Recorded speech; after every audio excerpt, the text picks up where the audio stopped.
I think we're live. Yeah. Yeah. Seems like we're live. The little countdown thing is happening. Oh, fantastic. It did it was at like 6 and 7, and then it went back to 5 for a moment there. So I don't know if we just time traveled by 1 second. I mean, there's one person watching. Yeah. It might be us. Hello, us. Let me go tell the internet that we're doing this. Cool. Why don't you vamp while I'm I'll vamp. Tell the people who aren't here what we do here. Yeah, the people who aren't here. So they'll be watching later. So this is our Hot Ones ripoff. What we do is I don't feel like it's a ripoff because we're not pretending like it's not. No, it's I would call it an homage. An homage. Yeah, it's an homage. That's a cover. We change all the pronouns. Right. Yeah. No, I think that's correct. Yeah. So I'm the Sean Evans of this experience, aka CJ Higgins, they he pronouns, and every time that Jadzia, superstar extraordinaire, reaches a certain milestone of followers on a social media platform, I come over to her house and she makes me vegetarian chicken nuggets, and then we eat them with a bunch of hot sauces while talking about comics and nerd stuff. It's the questions that the people on these social media asked. We are taking it to the people. Yes, I was sent a list of questions that I'm going to be reading off, and then I have a question at the end. Yeah. So I have heard the questions because they told me. Yeah. Except for the last one. Except for the last one, which will be the one with the hottest sauce. Yes. Which is very exciting. This is our 5th year doing this. We've done this once a year for 5 years. We started this in the middle of the pandemic. Yeah, I think the first one was in like mid 2021 because my hair was like down to here. I thought it was late 2020, but it may have been. No, I was recovering from surgery in late 2020. I would not have been. Wait, no, it was 2021. Yes, because 1, 2, 3, 4, 5 years. Yeah. 0 is not a number. Okay. Oh no, we've got 2 people, so at least one other person's watching. Yeah, that's awesome. Alice says, "Hey kids." Hey. Hi, Alice. Might as well get started. Yeah, let's I feel like we got all these cool hot sauces. I get so excited to do these because the amount of hot sauces that you've curated for your collection, like, you know how like when you open a fridge and like there's different shelves on the door, there's literally one that unless it's no longer the case, but I feel like there is one that is toe to tip all hot sauces. When we got this new fridge, which is great, it has a little shelf that's just the right size for hot sauce bottles that goes the entire length of the door. Oh. And I have been using that real estate. Let me tell you, because then if there's space, it's like, well, I need to get more hot sauce. Obviously. Right. Yeah, that's a sign. That's a sign. So we picked 10 out from that vast collection of a nice like rainbow of heat, going from very mild to extremely hot. Rainbow of Heat sounds like a romance novel title. Like it's a very gay. It's definitely a gay romance. It's one of those like queer pulps. It's like I prefer women or whatever. It's like Rainbow of Heat. So we're starting out with Melinda's Pizza Hot Sauce. I don't know if you guys can see. And this is our mildest of the 10. So I'm gonna put some on there. Yeah. I understand there are spicy pizzas varieties, well, it's like that, but I don't think pizza and think, oh, spicy. Well, it's made from the chili flakes you put on. Right, yeah. So it's that kind of thing. So the chili flake. Question. Yes. I didn't know if we wanted to buy it. Well, I want you to be ready. Yes. All right. Question. Here we go. Yeah.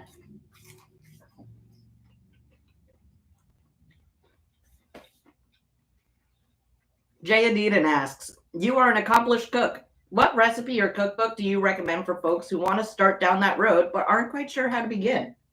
That's a great question from Jay Adidon, who is super cool. Jay Adidon does a podcast called Jay and Miles Explain the X-Men. Oh, cool. I feel like I've seen that about the internets. Yeah, he's also written some great comics. Jay is great.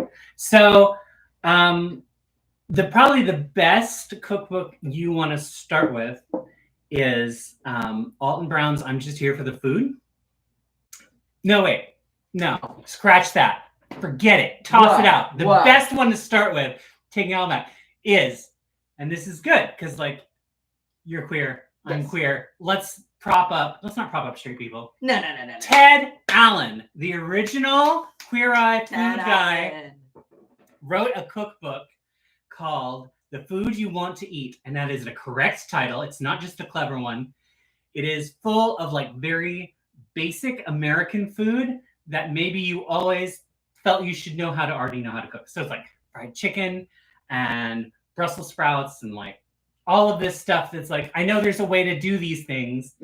Ted has found the best way and the easiest way and the clearest way. It's a great cookbook. There's a roasted root vegetable thing in there that I make all the time. I love a roasted vegetable. Yeah, they're so great. So if you're looking for an absolute number one start and want to support gay people writing artists cookbooks, your number one with a bullet, Ted Allen, The Food You Want to Eat. It's a great book. Forget Alton Brown. I mean, like, as a fan of Alton Brown's, first of all, I do feel like he provides a lot of useful information for beginners. And not to contest your answer here, however, there's something about Alton Brown that I'm like, I feel like he's nasty about it. Like he's nasty. I mean, and that can be appealing. Positive. Yeah, that can be appealing or negative depending on you. Ted Allen's just nice. Agreed. So like, no matter who you are, Ted Allen. Ted Allen forever. Ted Allen forever. So the next one is Keith's chicken sauce. And do the influencer thing. Yeah, do the influencer thing.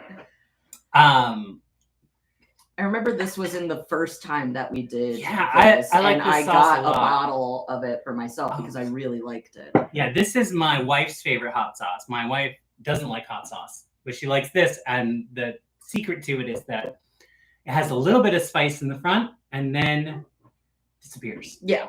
Like it doesn't hang around your mouth. It's a very approachable hot sauce. Very approachable hot sauce.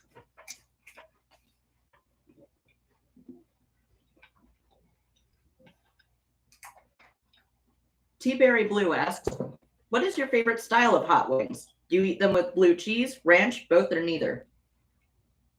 I used to eat them with blue cheese. Mm. I used to eat them with blue cheese. And now I don't. Not so much anymore. Now, yeah, not these days. Not these days, because I'm vegan. But I did used to eat them with blue cheese. And my favorite thing to do with them was actually just a classic buffalo sauce. Because that's really nice. That's just hot sauce and butter. So you get an extra fat on top of the already fat that you get from the chicken skin.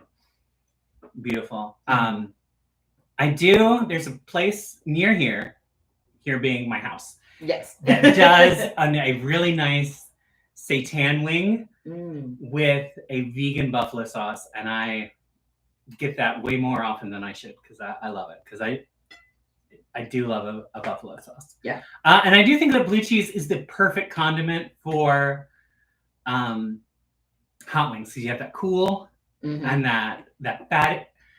Wings are all about fattiness. Yes. How fat can you get with your wings? And what you want to do is increase the amount of fat as possible. Buffalo sauce, put the butter on, put the blue cheese on, put the mayonnaise, just keep adding fat, and it's a great experience. Can't do that anymore. Yeah. Which is in too this bad. Economy. Not in this economy. Not with this body. Yeah. It gave up on that. So, but that was my favorite way to do it. It's still the way I like best. Ranch is fine. Nothing wrong with ranch. I don't feel like... Try ranch. Yeah, ranch is great. I don't think that's like... It doesn't unsteep blue cheese. No. And the moment someone figures out a way to do vegan blue cheese, we're going to be great. I have had vegan blue cheese, which is nice, but not blue cheese, because we haven't figured out a way to do vegan mold. We have not. I mean, we do have vegan mold, but it's not the blue cheese mold. Yeah, no. We'll figure it out. I have faith in the future. Get there. Yeah. I mean, when I started being a vegetarian back in my freshman year of high school, which apologies to everybody for what I'm about to say, this was in 2008. It was a different time. Yes. It was a very different time for being a vegetarian because literally the only vegetarian burgers were like your Boca, and they can go to hell. I hate them so much. I had friends who were vegetarians in the era that you're speaking of. Yeah. And those things always look so sad. They are they are the saddest thing, and I just hate it. I hate it so much, and I'm so glad for all of the new innovations in fake meat technology, and like it's all just so much better by a lot. It's true. It's beautiful, including the stuff we're eating now. Yeah. Moving on. So this is Miller's cranberry hot sauce. This is great. This Happy holidays. This was a gift from my friend Russell, who knows what I like, and that's hot sauces. I actually tell my family, is like, if you really want to make me happy this Christmas, you can just give me hot sauce. That's so fair. And they do, and I'm very happy. It's like I have a list of books I would like to own, and just surprise me with hot sauces. That's what I want. I have a cousin who basically asks for and then receives just like big old jars of pickles. Nice. Yeah. Lazuli Gravefield asks, what was the funniest moment of Lord of the Rings to you? The funniest moment of Lord of the Rings is not in the movies. I don't know if you are aware of this, but I've been reading Lord of the Rings and live posting on I've been Bluesky. seeing it on the internet. It's been very funny. The funniest part of Lord of the Rings is not in the movies. It is where they meet Saruman on the road at the end of the book. And they meet Saruman. He has had to listen to the Ents lecture him for like days and has finally crawled away from that tower. He's broken, he's defeated, he's bedraggled, and he brings up the fact that the hobbits smoked all of his pipeweed, which they absolutely did. Like, yeah, correct. They're hobbits. Come on. Right, and so Mary is like, "Hey, that's fair. We did do that. Valid. Your feelings are so valid. You can have what's left. Here, we'll give it back to you." And so he hands over a pouch, and then Mary says, "But I'm just giving you the weed, not the pouch. The pouch is mine, and it's got a family connection, and so I get it. Don't keep the pouch." And Saruman is like, "Oh, I'm keeping this pouch. You smoked Fuck all my you, little weed. bastards. This pouch is mine now." I get one thing. And that scene, when that happened, made me laugh out loud. Like, I stopped reading. I was like, this is hilarious. That's awesome.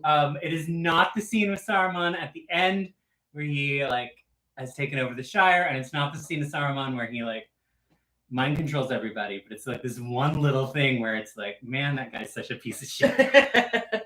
Just when you get down to the core of things. When you get down to it, and you would not believe how long Saruman's been a piece of shit. A long time. Oh, sure. I really love this hot sauce, by the way. It's like so good. In no small part because like the burn happens like pretty darn later. But like the flavors when you start, it's a build for sure. But so like the cranberry sweetness when you start up, it's just a lovely little balance. Yeah. Got another sweet and spicy here. This is also Melinda's Thai sweet chili sauce. Love Thai flavors. Yeah. We like to get cultural here. We like to go all over the place. Yeah. It's not just about, American hot sauces. Indeed. I mean, it's still an American hot sauce. Yeah. But, Pretty sure. Where's Melinda? Texas. Yeah. Yeah. That'll do it. All right. Adeline asks, what would your masterpiece be, if not Galaxy? Also, what's in the pipeline alongside the Galaxy sequel? Do you see yourself doing something for other companies like Marvel or Image? Masterpiece is a weird thing to talk about when you're doing a collaborative medium, because like I may think of Galaxy, the Prettiest Star as a masterpiece, but I only did like half of it, or even less. Right. Honestly, like most of that is, if it is a masterpiece, most of that is because of Bosch and the amazing work they did illustrating it. So it's weird for me to say this is my masterpiece when like most of it is someone else's work. For sure. Like I would have to have like a prose book or draw something myself for it to feel like a masterpiece. I do, however, love Galaxy, the Prettiest Star. I do think it is it was a dream project to do. It was something that I've wanting to write a book like that since I was a teenager. So it was very fulfilling to do. And it's probably the thing that's going to be in my obituary when I die. It's going to be Jadzia Axelrod, author Galaxy. of Galaxy, the Prettiest Star. So like, and I'm perfectly okay with that because it's a great book. So that's probably the closest to a masterpiece, but it feels weird to say that. As far as what is down the pike, so many things. I told you about them before we started. It's a lot of things. It's a lot of things. It's ridiculous. For the Galaxy sequel. Thanks, Alice. Yes. Galaxy as the World Falls Down. It's a series now. Yeah. I'm the author of the Galaxy series, which is a wild thing to see. Series. Yeah. For those of you who don't know, Galaxy is the first trans character from either big two, the first trans superhero from either big two, Marvel or DC, to have her name in the title. Usually trans superheroes are part of an ensemble, or the title is not. Like, there was a great miniseries that came out about Xanthi, or the Emissary, whichever. They have many names. But it's a non-binary character. But the title of the book was not Xanthi, it was Spirit World, which is a great title. Yeah. No problem in there. But like, so, not in the title. But Galaxy is in the title. Yeah. So she's the first to have had that happen. And now, with 2 books, she's the first to have a series with her name in the title. Hell yeah. So that's wild. So yeah, so many things coming. Galaxy sequel. Other books that I can't talk about until the announcement comes, but you will plots when you hear about them. They're very cool. They're very cool. And they were with other publishers. There's some DC stuff coming, but there's also stuff coming with Tiny Onion and Mad Cave and other publishers. That is very exciting. Others. So, some ones you've even heard of. Yeah. You hear about this? Yeah. No Marvel, though. Marvel has not reached out yet. Yeah. But, like, give them time, I'm sure. They'll figure it out. Yeah. They got to do 5 more Ant-Mans. Right. They got to do all the Ant-Mans. Yeah. So, our next hot sauce is from the Goodlands Food Company, which these are local people to Philly, and I love all of their sauces. I haven't had one that I haven't liked. And this is maple chili garlic. This is one of my favorite sauces. I put this on everything because it goes on everything. Again, we're going a little sweet and spicy. Yeah, I'm like, that's so many flavors I like.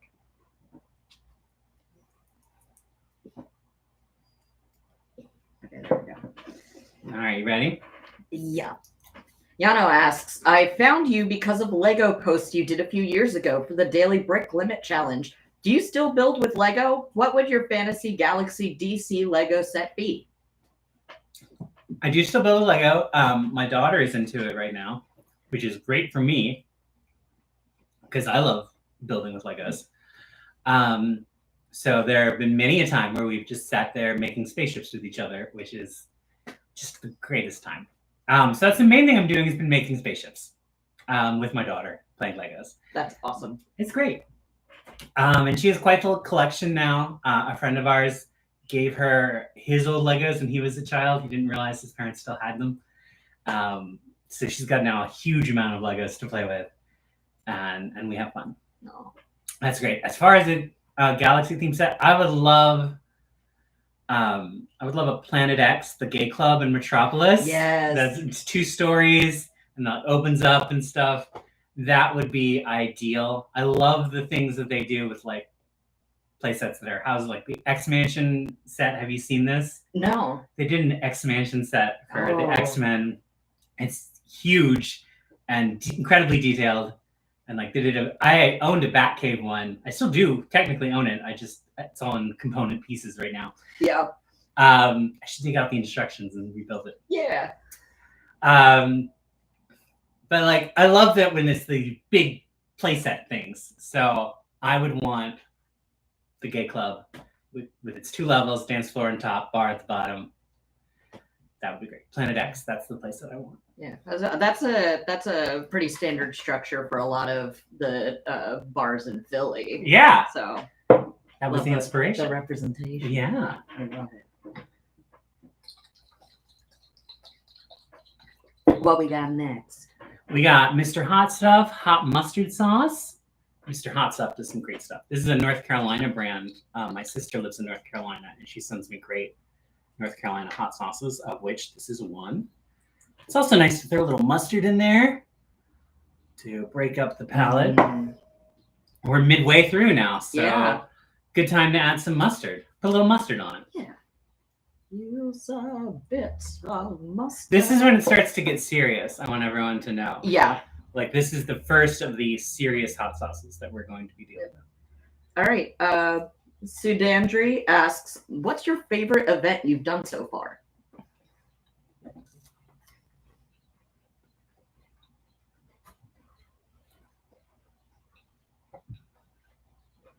I love ALA, which is the American Library Association annual conference. I've done it twice now. I'm about to do it again because it's this weekend here in Philly. Oh, fun.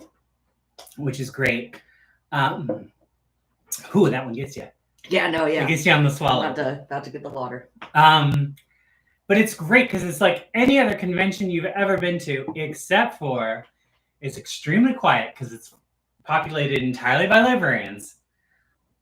Beautiful. So it's very quiet. And also, all the booksellers, all the publishers there, all the booksellers there are giving away free books because they want the librarians to order the book for their libraries.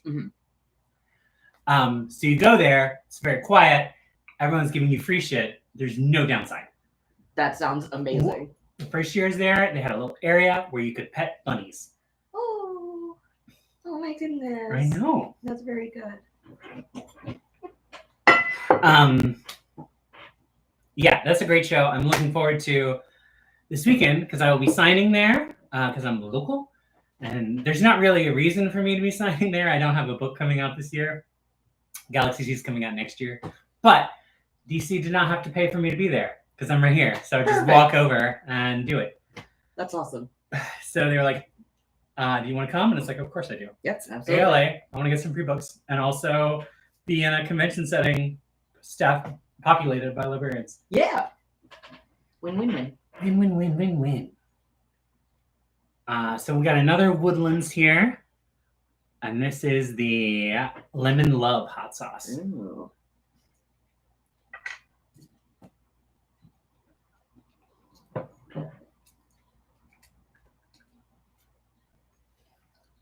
We're getting at the point where I'm like, I'm gonna put a little. Yeah. Put a little. This is serious. Yeah. I've been courageously attempting to get through all 10 the last couple of times.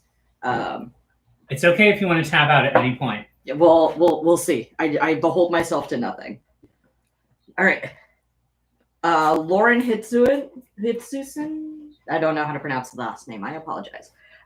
What do you love most about your favorite genre? They ask. It's Susan. Thank you.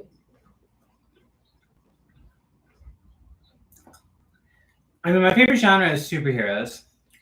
And what I love about superheroes is that they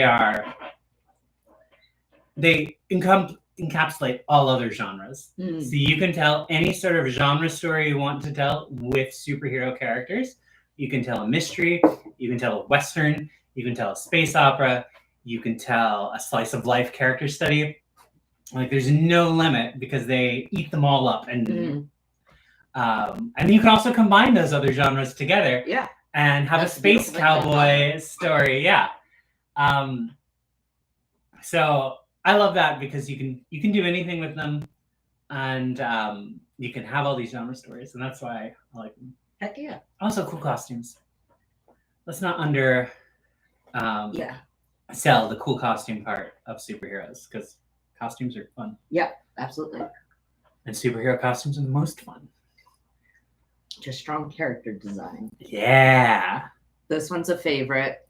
Also, superhero stories are very queer. Like, I say this all the time, and I'm going to say it again here. Yeah. Like, it's all about characters who have these other lives from their friends and family that are more colorful and more exciting and more fulfilling that they have to keep secret. Like they're very trans too, because bodies change very easily and often. And Yep. They're very queer. Another reason to love the genre. All right, and so we've got this pineapple, lemongrass, ginger.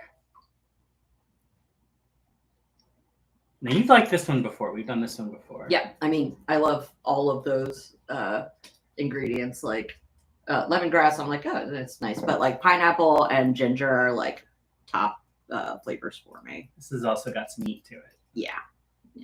I love it, and I also put on a little. What is the main pepper in this one?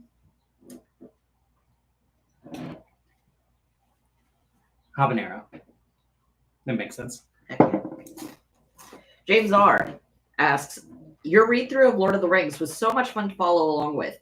Who would you say is the best character in the novel? And what's a scene from the book that you wish had made it into the movies? Best character in the novel is Sam.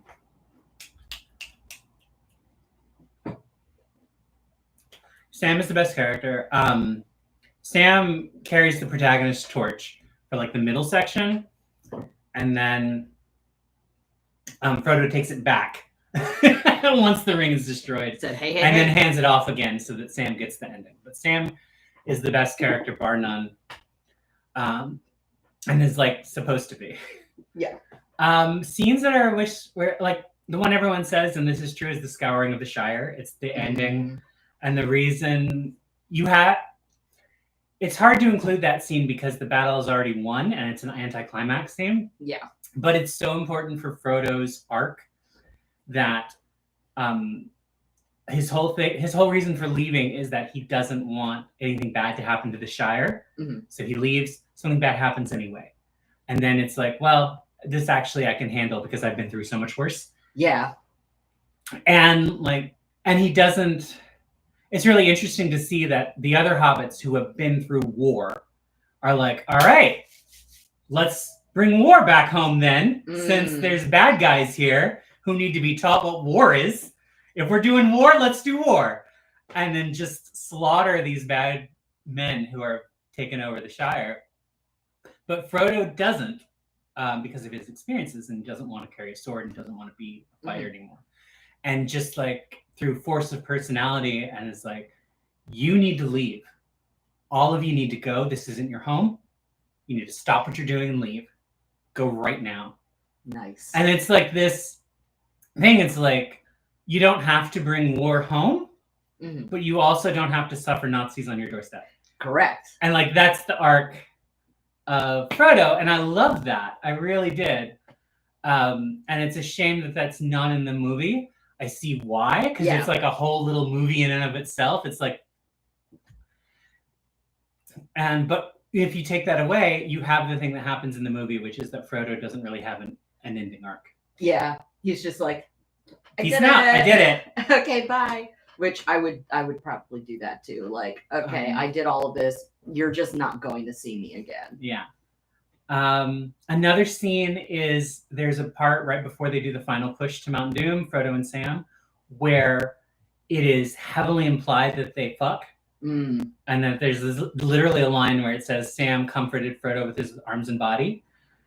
Right. Like there's a lot of ways to say, come on. And I would have really liked, like, they are so in love, and their love is very intense.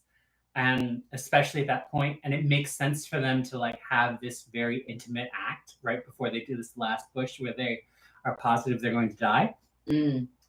And I would have liked to have seen that acknowledged and used, but you're not going to see that in a 2006 movie. Yeah. Unfortunately. But that's where. Was there another part to that question? Or did I answer both? I believe you answered both. Who would you say is the best character? Yeah, what's Sam. a scene that you wish made in the movies? Yeah. Done. Galadriel's also good. Galadriel's number 2 as far as the best characters.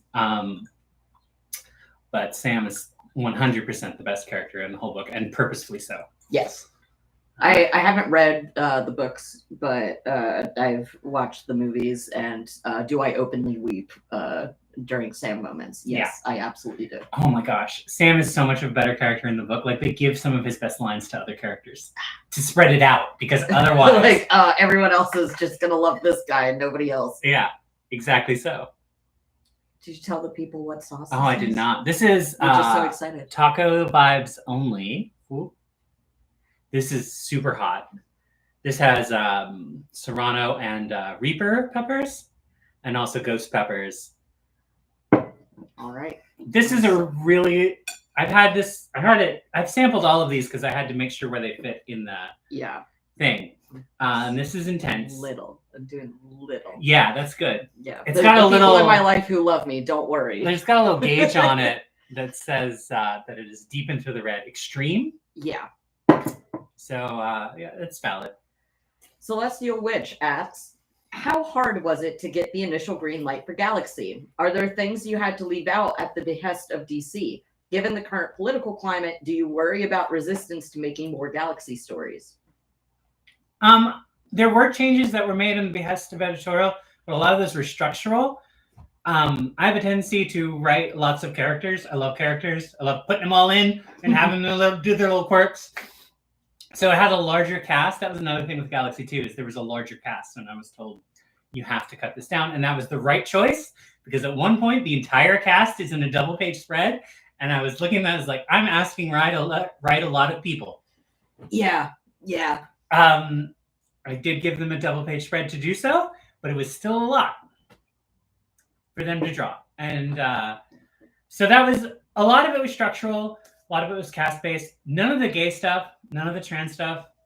Oh, great. There was some pushback with Galaxy's name, Taylor Barzilay. They wanted something that sounded more normal. And I was like, that is actually a Jewish name that I would like to keep. And I didn't hear that note ever again. Fair enough. I would have maybe done a Google search before, but I think they were thinking I was doing something alien sounding. Yeah. Which, a little bit, but like also Jewish. As far as the green light process, it was extensive. I didn't have to deal with that. That's the editor's job. And I was very fortunate in that the editors involved loved Galaxy and loved the story and fought for it like 3 different times when it was almost going to be kicked off. So, and that turned out to be good because people really embraced it. It's in the third printing. It's a hit. But it didn't, the path to it was difficult, but I didn't have to deal with that. I just had to write the story. Awesome. So I don't even know the details, like what was the stumbling point. Yeah. We can guess. Sure. But, it was one of those things where it's like, it still happened, and that's great, and it's a hit. Galaxy 2 was apparently the easiest green light session my editor had ever seen. Awesome. Like, she went in there and was like, here's Jadzia's treatment. Here's the plot. And they were like, that sounds great. Let's do that. Check off. Done. So, the people who run DC Comics love Galaxy. They love that she's a character that people love. They're happy to tell more Galaxy stories. And I do think there will be more Galaxy stories. But it's always a worry that someone at Warner Brothers Discovery is going to realize they have a comic book company and take an interest in it. But hasn't happened yet. And like, I don't think it will, because there's money in appealing to a queer audience and a trans audience. Like, Galaxy is making money. As long as Galaxy makes money, then people will want to do more Galaxy stories. So keep buying the book. Yeah. Especially if you want a third one. Let's get those pre-orders. Yeah. I don't even think you can pre-order Galaxy 2 yet, but still, the second it's available, you go over there. Oh, really? Zachary says, really enjoyed the Epic Bat story you did. Thank you. Yes, I love that story. That was the story that got me Hawk Girl in a weird way. Andrea Shea, who is one of the editors for DC Pride, really liked Galaxy and wanted me to do something for that, and said, "Would you like to do a Licio?" And I'm like, "I'd love to do a Licio. What are you talking about? That sounds great." So we did that, and then the editor for Hot Girl read that story, and when he was thinking of who to bring in for Hot Girl, it was like, came to me and was like, "I really liked your Licia story. I wasn't familiar with the character, but by the end of it, I loved her. Can you do that with Hot Girl?"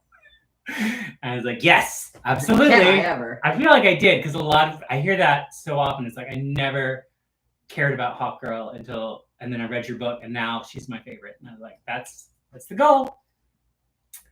So then one day, Batgirl gets their own animated series.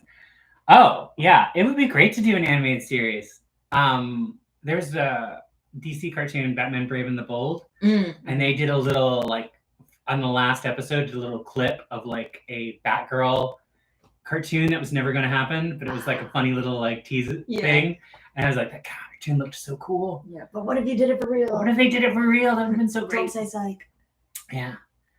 I will get a chance to read Hot Girl this year. Year's half over. You're running out of time. You got 6 more months. Better get to it, Zach. All right, last one. Yeah, it's like no more stalling on this last one. I may have been stalling a little bit. Yeah. When I tried this, I literally yelled out loud. Oh, no. Wow. So this is garlic Reaper sauce. This is Carolina Reaper peppers as the first ingredient. And let's go. Just gonna. Yeah, this is the last dab. Yep. This is the last dab. We've been using the official last dab hot sauce on all the other ones there, and that is a horrible sauce. It's just so bad. So I threw it out, and I was like, we're gonna get a super hot sauce that like will replace it, but will actually taste good. Yeah. We did it, but it's got some. So I'm putting a lot on. I was like, that's so much. It's so much. That's not going to be my experience. No. This is what the people want.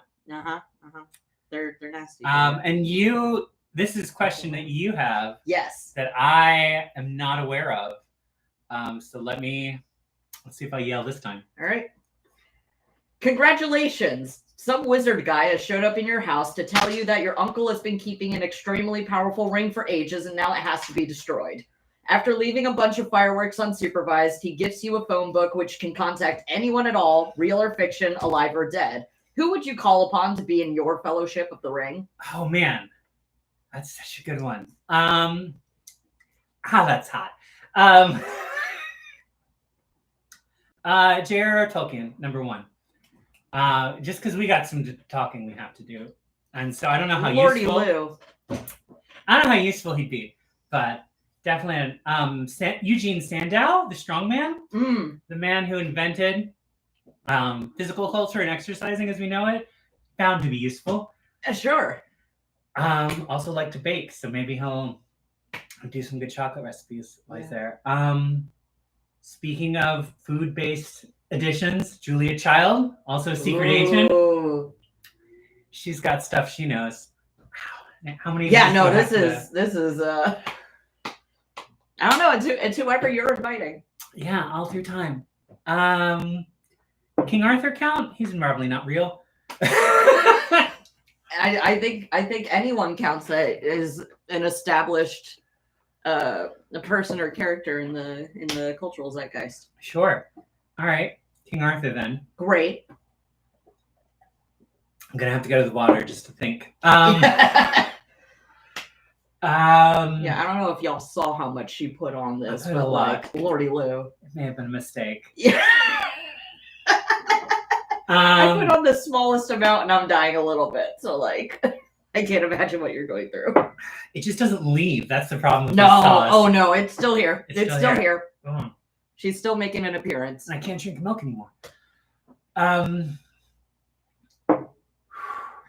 You, obviously. Oh, hell gotta yeah. have you. Let's go. Gotta have my wife. Let's call it there. Great. I'm curious because I'm selfish. What utility, like, because like I feel like all of them got like the like I've got my bow and I got my axe. Like what do you bring? Yeah, like what am I right. bringing to this Fellowship of the Ring? So like I know I'm a cool person. Well, general, you're like, the Sam of this situation. You're the glue that holds us all together.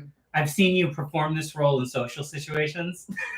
So like if there's a fight that breaks out or like maybe tensions get a little high, then I know you can help smooth everything out. I love that. So you are our Sam.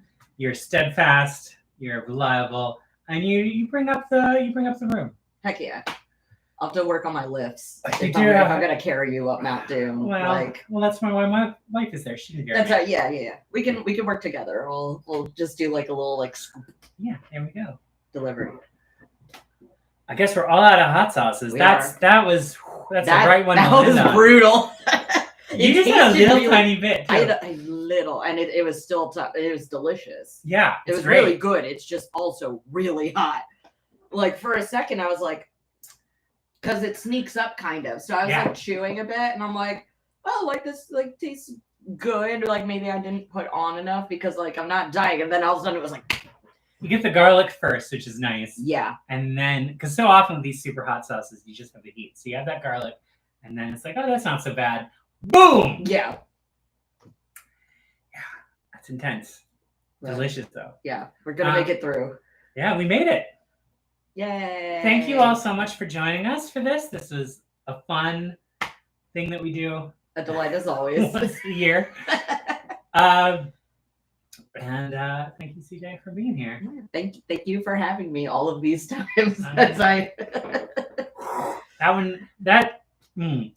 I feel like this is hotter than the last dab. That is definitely hotter than last dab. Yeah. That's definitely hotter than last dab. Not messing around. Yeah.